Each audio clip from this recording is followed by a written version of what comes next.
Oke, jadi guys hari ini topiknya adalah mau tanya Andi kapan Bitcoin itu naik lagi, Di? Karena kan kita udah turun terus nih. Ya. Jadi kapan, Di? Jadi Bitcoin itu mau turun sekali lagi lah, bro. Sekali lagi. Ya, kalau Jebret lagi ya sekali menurut saya ya kan yang udah sering hitung-hitungan si Bitcoin sebenarnya bisa dihitung. Maka kalau tanya kapan naik lagi, kan banyak orang nggak berani jawab nih. Ya gue jawab di sini ya teman-teman.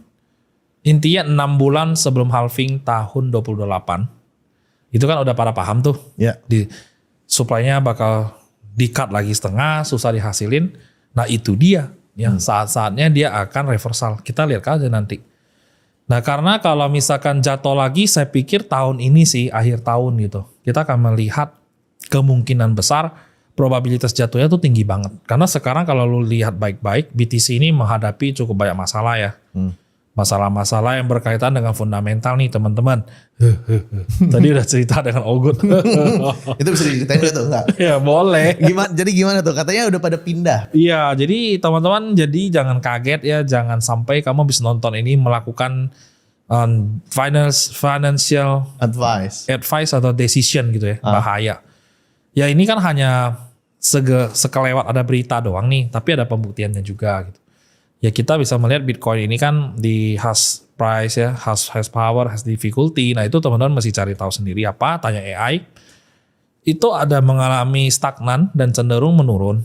Ternyata banyak miner yang kecil-kecil, daripada rugi dia ganti ke AI, empowering AI. Jadi daripada dia upgrade untuk nahan si Bitcoin atau mining gitu loh. Sebenarnya itu agak menakutkan kalau secara massal ya. Kalau kita lihat kalau misalkan BlackRock atau VanEck atau Fidelity tidak mau backup lagi. Karena mereka kan sekarang selalu jadi hero ya. Datang, miner kecil, dia bantu, dia akuisisi. Jadi dia minernya masuk ke pool dia lagi gitu loh.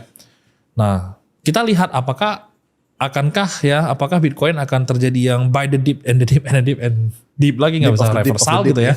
Kita tidak pernah tahu teman-teman. Itu mungkin kalau seperti itu jadinya ya Michael Saylor akan menjadi legend gitu ya. Legend bapak liquidated gitu ya. Jadi hati-hati. Ya itu selalu dua sisi lah. Namanya juga teknologi eksperimental ya.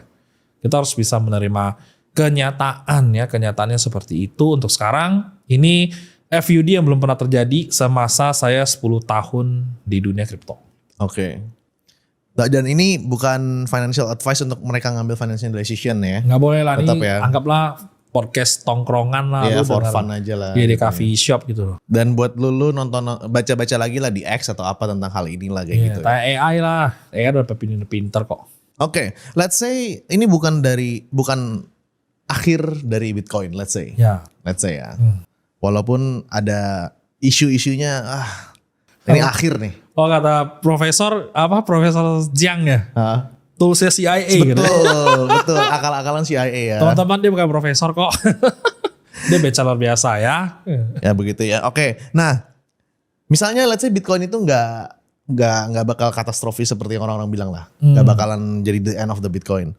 Nah, tiap cycle Bitcoin ini kan selalu returnnya turun ya kan? Cycle pertama, cycle kedua itu kalau nggak salah dia naiknya tuh benar-benar bisa ratusan sampai ribuan % di awal-awal banget, ya kan? Dari masing-masing halving.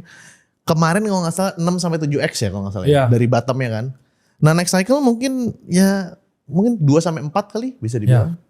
Nah di titik mana Bitcoin itu berhenti jadi wealth creation tools dan mulai jadi kayak jatuhnya glorified saving account.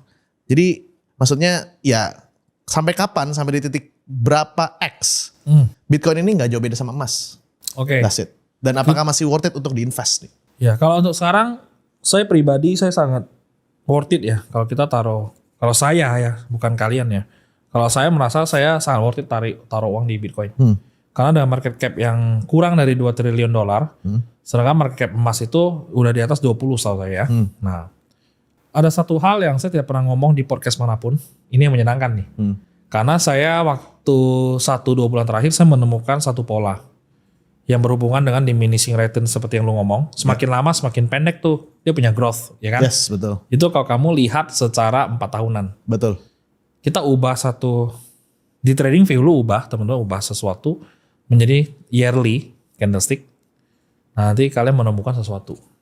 Kadang-kala sesuatu yang naiknya udah tidak terlalu signifikan, dia akan membentuk sebuah pola. Kalau kita kan tahu ya pola-pola candlestick ya, ada bull flag, ya kan, ada bear flag. Nah silakan teman-teman setelah nonton podcast ini cari tahu sendiri, itu membentuk pola apa. Yang kemungkinan besar akan terjadi lagi hal yang impulsif kalau menurut saya ya. Oke. Untuk mendorong harganya itu punya market cap yang besar. Kalau sekarang tuh belum besar sebenarnya. Betul. Ya kan? Dia butuh 10x lagi dari kondisi ATH kemarin. Baru bisa dikatakan menjadi salah satu store of value yang menjanjikan. Ya, keuangan menjadi pertahanan, menjadi pengalihan aset juga, menjadi keuangan, surganya keuangan lah. Ya. Nah itu akan terjadi. Ini kita belum bahas soal, nanti di orang kan ada kuantum ini itu ya. Itu ntar dulu gitu. Nah kalau bilang kenapa hal itu terjadi, suatu aset yang growingnya terlalu cepat. Karena ini kan baru tahun ke-17 ya si Bitcoin. Itu biasanya mengalami diminishing rate udah pasti. Nah, nanti kita akan melihat impulsif itu didorongnya sama katalisnya apa. Ya. Sentimennya apa dan pendorongnya. Karena sekarang market kita di tahun 2026 ini itu adalah kekurangan liquidity. Ya. Krisis liquidity lari kemana? Ke komoditi sama perang dagang minyak, copper, gold, silver. Nah larinya ke situ. Dan yang permainan tiup balon, mainnya di perpetual market, futures market gitu loh. Nah itu yang lagi ongoing sekarang. Makanya kalau misalkan lu bilang sebenarnya Bitcoin tuh kapan sih bisa melewati kayak kemarin ATH 69.000 tahun 2021, terus sekarang cuma berhenti di 125.000. Yes. Bahkan 100%-nya enggak. Ya kan? Jadi kapan dia bisa impulsif? Kalau saya melihat sih nanti kalau kita ngomongin waktu, kemungkinan besar di atas 20-30 gitu. Kita melihat, karena ini dia akan bawa kamu bosan dulu. Okay. Ini saya pelajarin ya teman-teman. Jadi saya di money market itu kan 10 tahun nih. Saya pelajarin gitu, beberapa money market kayak zaman dulu segala macam, stock market apapun, komoditi dan lain-lain, dia akan masuk ke fase-fase yang bikin lu merasa ini kayaknya sudah selesai gitu. Ini sudah tamat, ini tidak akan growing lagi, ini udah stagnan, tiba-tiba rally-nya impulsif. Nah itu yang akan terjadi menurut saya pribadi, sama seperti chartnya mungkin 2013 gitu. Oke. Pendorongnya apa? Saya belum tahu ya teman-teman, tapi kita tunggu saja tanggal mainnya. Oke, berarti kalau disimpulkan buat orang-orang yang kurang paham bahasa teknisnya, Iya. tadi omongan gue adalah Bitcoin itu tiap cycle, tiap 4 tahun tuh turun terus tuh. Jadi dari yang paling bottomnya sampai ke atasnya tuh bisa awalnya tuh ribuan persen, ratusan persen, puluhan persen, lama-lama terakhir kemarin tuh 7x, 6x, 7x kalau nggak salah. Iya. Nah mungkin Andi bilang adalah mungkin kita akan bosen paling cuma berapa x, tapi ada satu masa nanti yang nggak tahu apa katalisnya itu bisa impulsif tuh, maksudnya kenceng gila-gilaan naiknya. Bisa kayak 2013, berarti berapa? Ratusan ribuan persen ya? Karena saya melihat polanya sih ini teman-teman perlu buka sih. Karena kan saya nggak buka trading view sekarang ya. Itu lu bisa lihat gitu. Kamu bikin time frame-nya tahunan atau 6 bulanan, terus lu kusutin gitu chartnya. Chartnya CBTC dari dia lahir sampai sekarang. Di trading view tuh pakai crypto index gitu atau Bitcoin index. Itu kelihatan. Coba Bray, buka Bray ini, gitu loh Bray ya. Candle-nya 1 year ya. 1 year ya, kita lihat 1 year.